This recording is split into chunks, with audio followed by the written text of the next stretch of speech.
Hare Krishna. So Krishna is now summarizing about various things that he has spoken in three modes of material nature. So this all discussion started from Shloka number 19 of this chapter, and it has gone till Shloka number 39. And now he's going to summarize in Shloka number 40. So let's hear what Krishna is saying here. Natad asti prithvyam va divi deveshu va punaha Sattvam prakriti jair muktam yad ibihi syatribhir gunaihi. So here Krishna is saying that natad asti, that is, there is no being existing. Prithvyam va divi deveshu va punaha, either here on this planet or in the higher planets, among the demigods, in the higher planetary systems. Prakriti jair muktam yad ebihi syat tribhir gunahi, which is freed from these three modes born of material nature. So basically Krishna is saying that there are 14 planetary systems, and there is no one in this 14 planetary system who is free from three modes of material nature. So any person, any normal being we are talking about, any normal being, any normal entity who is there in these 14 planetary system, basically in this material world, has to be under the material modes of nature. If you remember in the initial chapters that we saw in Bhagavad Gita, Krishna made this point that a person cannot remain not doing anything. Inaction is not a solution. Why? Because at every moment he is influenced by three modes of material nature, so he is supposed to act helplessly in the three modes of material nature. So Krishna made this very clear in the initial chapters itself. So in this way, whatever activities we do in our day-to-day life, we are influenced by the three modes of material nature. All of us. But then one thing is there.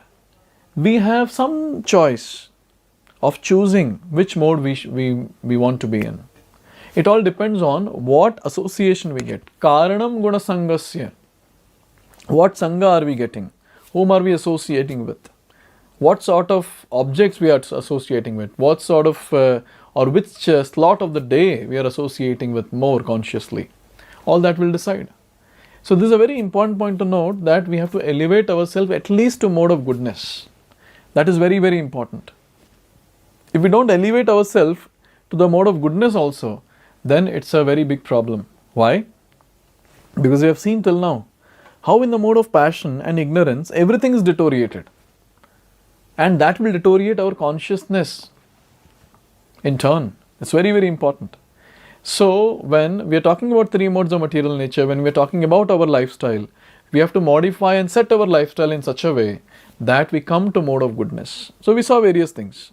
We saw about the knowledge, about the knower, about the object of understanding. We also understood about the happiness in the three modes. And the previous chapters we saw the austerities and the charity and various other things in the three modes. So consciously what we have to do is we have to practice these different activities in the mode of goodness. The mode of goodness or sattva guna is a platform to take off to the spiritual world. Very, very important. If you are not on a sattva guna, see, bhakti can be practiced even by a person who is in the mode of ignorance, no doubt. But if you want to excel, if you want to advance very quickly, then we have to come to a sattva guna. And on the platform of sattva guna, it's very easy to practice bhakti. Why?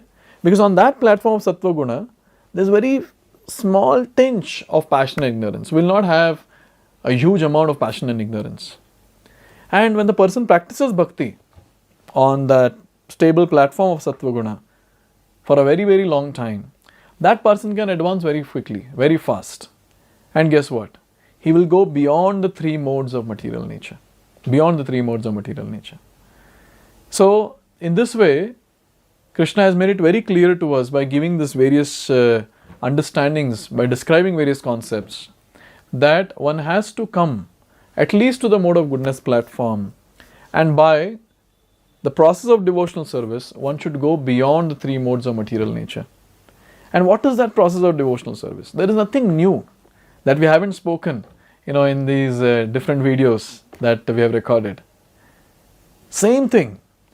Chanting of Hare Krishna Mahamantra, minimum 16 rounds. Honoring prasad every single day. Whatever you put in the mouth should be prasad. Reading, hearing Bhagavad Gita and Srimad Bhagavatam, associating with devotees. And when we are associating, not just any devotee, we have to associate with those who are fired up, who are very eager to attain Krishna. So when we associate with such devotees, we will also get such desires. Oh, even I want to attain Krishna. So in this way, we have to do these various activities in devotional service, render devotional service very nicely. And by the mercy of the Lord, we will go beyond the three modes of material nature. We will go beyond the state of sochati and kankshati, lamentation and hankering. And will reach that platform of ananda or happiness, the eternal happiness. So in this way, Krishna is described very nicely. And in fact, he has summarized the karma section, the first few chapters, then the jnana section. And in future verses, he is going to also speak a lot about the bhakti section. Now, after summarizing all this, Krishna has got a plan.